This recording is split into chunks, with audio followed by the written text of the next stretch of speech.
Careful ko dong. Vlogger ka mo, masikat na tani mo. Hi, sige. Okay. Guys, nandito kami ngayon sa Tambuli Beach. Mag-enjoy kami kasi mag-ano kami, mag-outing dito. So, ayan. Makinig kayo sa information na ano na ngayon ang Tambuli. It is already 15 years before na nagpunta tayo dito. Kaya ito na, mag-enjoy kami. Ayan. Sir, ano lang pagbabago dito? Ma'am, ngayon ma'am is like the Tambuli is a mix of residents na siya ma'am. So they renovated this area since 2019 po. So it's like not the same as before na cottages, tsaka beach club mo. So inside ano ma'am, amenities, yan po yung main lobby natin ma'am. All the parkings here ma'am are first come first serve. Also for the open areas. Wow, parking na sila parking na guys. So that side ma'am, the rooms and the resort rooms are located ma'am. Which is may tower na. Oh, may tower na pala guys. Itong bagong after may tower na yung Tambuli. This is the main lobby of Tambuli Seaside Resort and Spa ma'am. There you go ma'am. So mabuhay ma'am, welcome to Tambuli. So you can proceed to front desk so that they can so much. Welcome ma'am. Okay, thank you so much. Bye-bye. Thank you.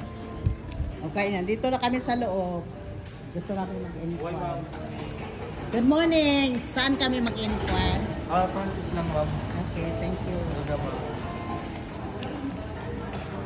Guys, it's very nice na kanilang ano. Ayan. There ano, yung kanilang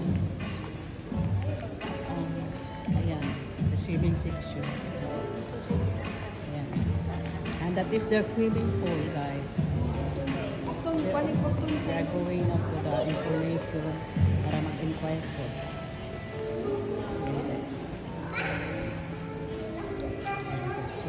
The new Tambuli Beach Resort.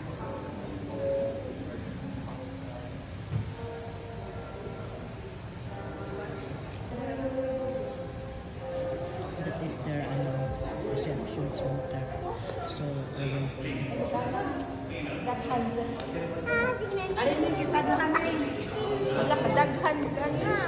There are receiving. Sandali. Ayun, finish na. Yan, that is the receiving. In Tambuli. Ayan guys. So very nice na.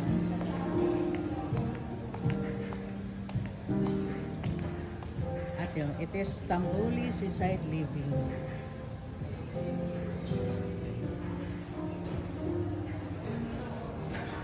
All you need, lahat sila nandito kasi mayroon sila kung wala kang dalang suitcase, pwede kang makarent ka kanilang mga suitcase. So, thank you so much.